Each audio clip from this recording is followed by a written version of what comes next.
और ऐसे में विभीषण आगे आते हैं और लक्ष्मण को राह दिखाते हैं।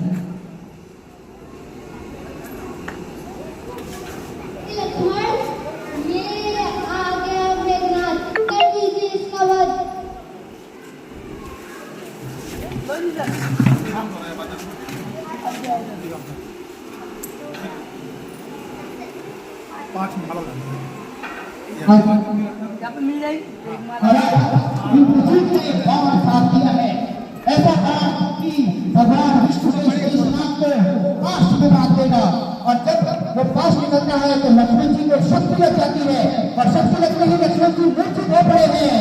और तभी जैसे ही ये खबर भगवान राम के पास पहुंचती है तभी सारी ओर एक तरह से लहर छा जाती है दुख की। तभी भगवान राम आखिर क्या करते हैं, भगवान राम दुख में डूब चुके हैं। कौशल्या नंदन को समझ में नहीं आ रहा है कि जब उनका अनुज जो घायल हो चुका है ऐसी परिस्थिति में वो क्या करेंगे, सुमित्रा जी को क्या जवाब देंगे। कैकेयी जिनसे कि उसको वनवास मिला था वो भी बहादुरी कर रही है, लेकिन कुल मिलाकर अब भगवान राम गुलाब कर रहे हैं कि हे अनुज उठो, तुम्हें आखिर क्या हो गया है।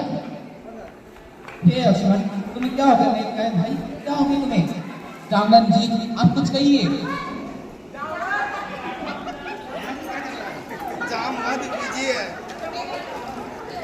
जांगन जी आप कुछ कहिए, आप नहीं जानते असल में ये क्या है। अगर ना सही हो तो वो सास है, अगर इसकी मूछ न दूर नहीं हुई तो सीता को बता क्या नहीं करूँगा। आप कुछ उपाय बताइए जांगन जी। हनुमान तुम लंका जाके सुसैन वैद्य जी को लेके आओ, तब तक मैं लक्ष्मण को उपचार देता हूँ। कैसी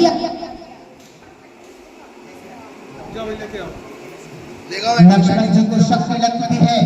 एक तरफ भगवान मर्यादा पुरुषोत्तम श्री राम जिनकी आंख में आज तक इतने बड़े संकट के आने के बावजूद आंसू नहीं आए, उनकी आंखों में आंसू हैं। कैसे मेरा अनुज घायल पड़ा है, मूर्छा आ गई है, समझ नहीं आ रहा है कि इसका उपचार कौन करेगा। युद्ध है, समुद्र के किनारे युद्ध कर रहा है, दूसरी तरफ लंका है, ना इस तरफ कोई है ना उस तरफ कोई है, समझ में नहीं आ रहा है कि आखिर क्या होगा। भगवान राम दुखी हैं और तभी उनको सुझाया गया कि लंका में जाओ। विभीषण ने कहा कि अगर हम लंका में किसी को भेज दें तो वहां पर सुषैण वैद है। सुषैण वैद ऐसा वैद है जिसका लोहा रावण भी मानता है। और अब सुषैण वैद की एंट्री हो रही है, देखते हैं सुषैण वैद क्या कहते हैं। आइए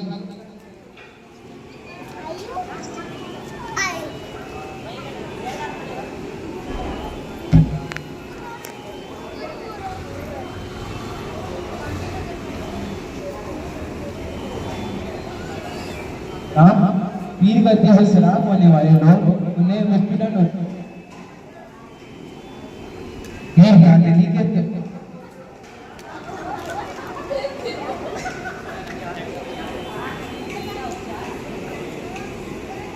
इनका उपचार पर्वत नहीं कर सकता है। वो हिमालय पर्वत उत्तर की तरफ है। वो सूर्योदय से पहले वो समीपी घोटी लेके आ सकते हो तो लेके आ जाओ। समीन मूर्ति के बाद तभी इनका इलाज चल सकता है। ठीक है वैद्य, मैं संजीवनी बूटी का प्रबंध करवाता हूँ। हनुमान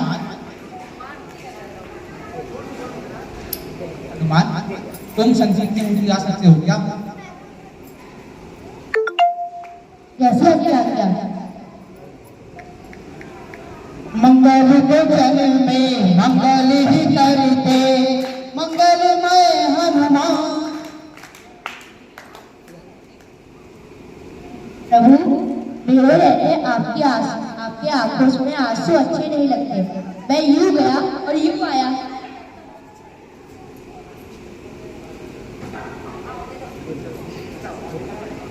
अब हमारे पवन पुत्र हनुमान जो कि राम के दूत हैं निकल पड़े हैं संजीवनी पर्वत की तरफ। और कभी तुरंत जो है उनको दिखाई देता है विशाल पर्वत। अब हनुमान जी समझ नहीं पा रहे हैं कि वहां पर आखिर में क्या लेकर जाऊं। मेरे प्रभु ने मुझे आज्ञा दी है कि आखिर उनकी सारी उम्मीदें मुझसे लगी हुई हैं। उनके भाई छोटे लक्ष्मण घायल पड़े हैं। अगर शक्ति सूर्योदय से पहले नहीं पहुंची तो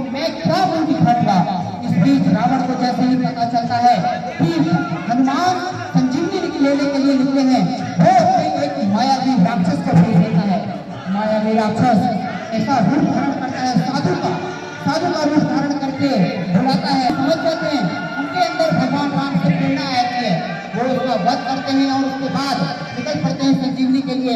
जब समझ में नहीं आता कि इतने बड़े पर्वत में क्या लेकर जाएं, तो वो पूरा पर्वत ही उठा लेते हैं और अब पर्वत लेकर जो है हनुमान, पवन पुत्र हनुमान तुरंत आ रहे हैं लंका की तरफ, जहाँ भगवान श्री राम के अनुज लक्ष्मण जो है वो घायल पड़े हैं और अब वो पर्वत लेकर पहुंच चुके हैं।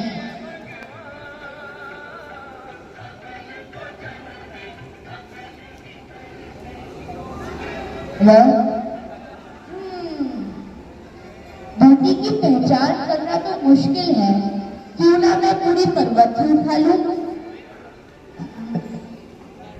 वैद्यनाथ अपने आप पता लगा लेंगे।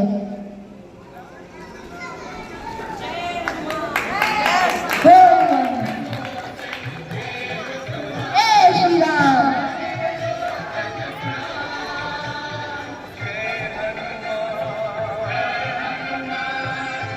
होने वाली है, तभी हनुमान आते हुए दिखाई देते हैं। जैसे हनुमान आते हुए दिखाई देते हैं, मर्यादा पुरुषोत्तम श्री राम की आंखों में एक नई ऊर्जा निकल आती है और एक तरफ सुषैण बैठ बैठे हैं, मर्यादा पुरुषोत्तम श्री राम हैं और बीच में जामवन जी, सभी लोग विलाप कर रहे हैं और वहाँ सुषैण बैठ जो है वो दवा बना रहे हैं। और अब दवा बनाने के बाद जैसे ही लक्ष्मण जी को दवा दी जाती है और उनके मुख में डाली जाती है और लक्ष्मण जी कभी खड़े हो उठते हैं, इसके बाद सभी की चारों तरफ खुशी हो उठती है। अरे जय श्री राम, जय श्री राम, मर्यादा पुरुषोत्तम श्री रामचंद्र की, भगवान लक्ष्मण जी की, माता जानकी की।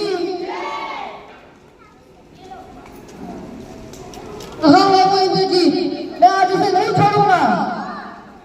शांत हो जाओ लक्ष्मण, कल तक का प्रतीक्षा करो, कल सुबह होते ही रावण और मेघनाथ का अंत कर दिया जाएगा। क्या आ गया भैया? बहुत निर्णायक घड़ी आ गई है, जब रावण का पुत्र उसका वध होने जा रहा है। एक तरफ शेषनाग के अवतार लक्ष्मण जी हैं, दूसरी तरफ मेघनाथ है, इंद्र को हराने वाला। एक युद्ध में भगवान लक्ष्मण जी को शक्ति मारने वाला, उसके बाद का पूरा प्रसंग आपने देख लिया। अब समय आ गया है रावण की शोक करने का। अभी तक तो मर्यादा पुरुषोत्तम शोक कर रहे थे, लेकिन अब समय है रावण तेरे शोक करने का। एक तरफ इंद्रजीत है, दूसरी तरफ लक्ष्मण है। आइए अब उनके बीच क्या वार्तालाप हो रहा है ये सुनते हैं, क्योंकि उन दोनों के बीच एक जो दोनों हैं, दोनों किरदारों के बारे में आपको समझना पड़ेगा। दोनों किरदार एक तरह से बराबर हैं। इंद्रजीत उसने इतनी तपस्या की है कि वो तांत्रिक युद्ध करके तांत्रिक विद्या हासिल कर रखी है। उसने भगवान शंकर की पूजा की है। तो सब श्री राम के लक्ष्मण हैं, जो कि एक बार घायल हो चुके हैं, अब उन्हें नारायण का अस्त्र मिल चुका है, ब्रह्मास्त्र भी उनके साथ है। तो आइए दोनों के बीच में जो है विभीषण जी आ रहे हैं। विभीषण जी क्या कहते हैं आप सुनिए।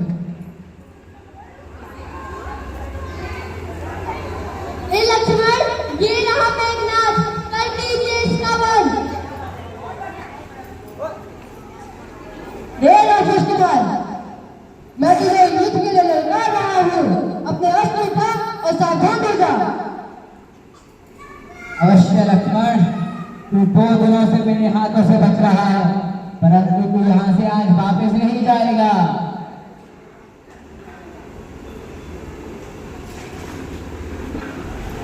वो वाला म्यूजिक जरूर चलाना भैया, तीरन से तीरन वो वाला जो चलता है। नहीं हमारा आज लोग वहाँ उसमें हुआ आज उपवास है मोबाइल का। अब तो तुम ही जाओगे राक्षस कुमार, देखते हैं आज किसकी अंत होगी। आज का युद्ध हमारा अंतिम युद्ध होगा। आज तू रहेगा या मैं, लेकिन ये संसार इंद्रजीत को हमेशा याद रखेगा। अगर आज धरती पर भगवान भी आ जाए, परंतु इंद्रजीत पीठ नहीं दिखाएगा, वैसे ही युद्ध करेगा जैसे शत्रु के साथ किया जाता है।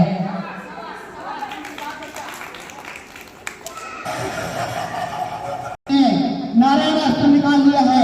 एक तरफ तीनों लोगों में ब्रह्मा जी, विष्णु जी, महेश जी, तीनों लोग बैठे हैं, देवता इंतजार कर रहे थे इस फल का। के साथ नहीं मंत्रोच्चार के साथ हाथ छोड़ दिया और छोड़ते ही इंद्रजीत का गर्दन कट गई और गला कटता हुआ नीचे गिर गया। बोलिए मर्यादा पुरुषोत्तम श्री रामचंद्र की, सीतापति रामचंद्र की।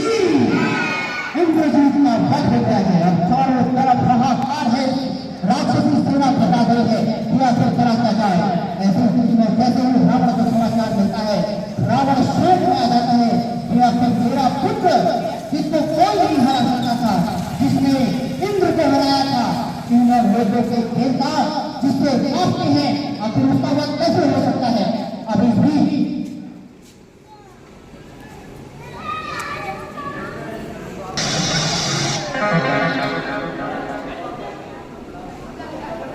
एक दिन अगर मैं श्री राम का आनंद श्री राम का आन है कि तू इस मेघनाथ का सिर काट के वापस आएगा।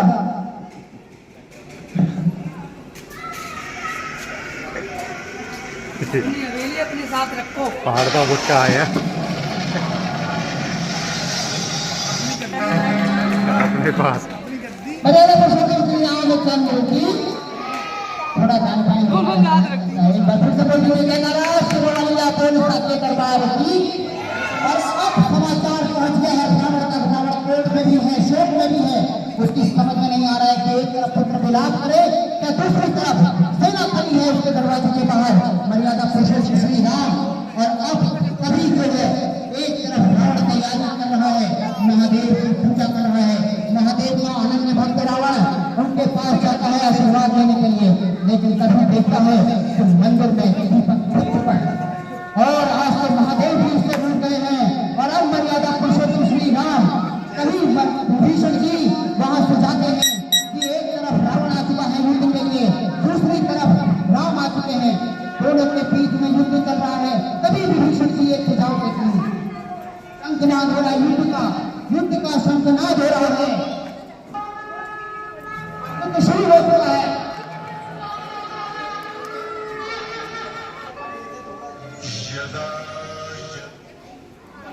हो रही है, रावण इधर से तीर छोड़ता है, भगवान राम इधर तीर से छोड़ते हैं। सभी लोग परेशान हैं कि आखिर अभी युद्ध कब तक होगा, किसी को कुछ समझ में नहीं आ रहा है।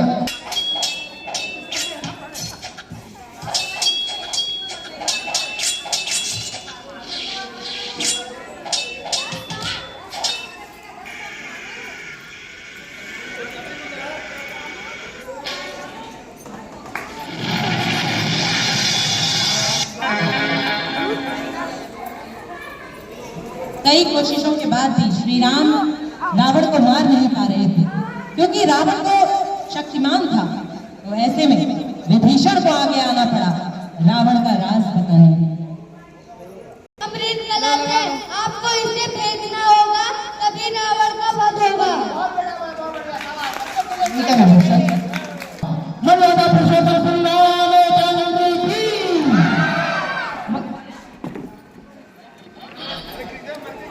मर्यादा पुरुषोत्तम श्री रामचंद्र की, लक्ष्मण जी की, तीनों लोगों के देवताओं की। और अब आखिर वो घड़ी आ गई है, आखिर राम को क्यों रखना जाता है, राम को क्यों राम कहा जाता है। जब भगवान राम पैदा हुए उसके बाद वो बंद हो गए, भगवान राम निकले तो थे राम बनकर, लेकिन जब वो लौटे तो मर्यादा पुरुषोत्तम श्री राम बनकर। 14 साल के वनवास में राम को मर्यादा श्री राम बना दिया। अब देखिए राम की मर्यादा कि राम जिसने रावण का वध किया, इतना बड़ा युद्ध लड़ा, वो अपने अनुज से कहते हैं कि हे अनुज,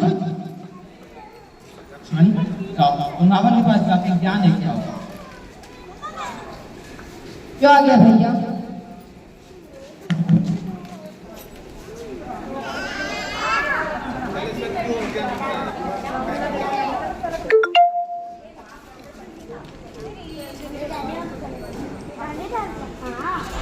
हमारे क्लास में क्या सब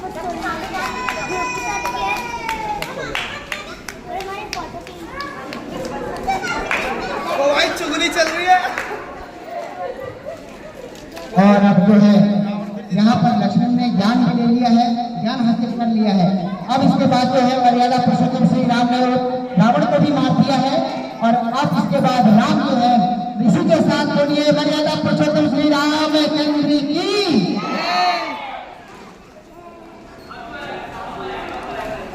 युद्ध समाप्त हो चुका है और हम सबका भी युद्ध समाप्त हो चुका है। आज बच्चों ने बड़ी मेहनत की थी। अब युद्ध समाप्ति पर सीता माता की अग्नि परीक्षा होती है और उसके बाद सीता पर विजय पाकर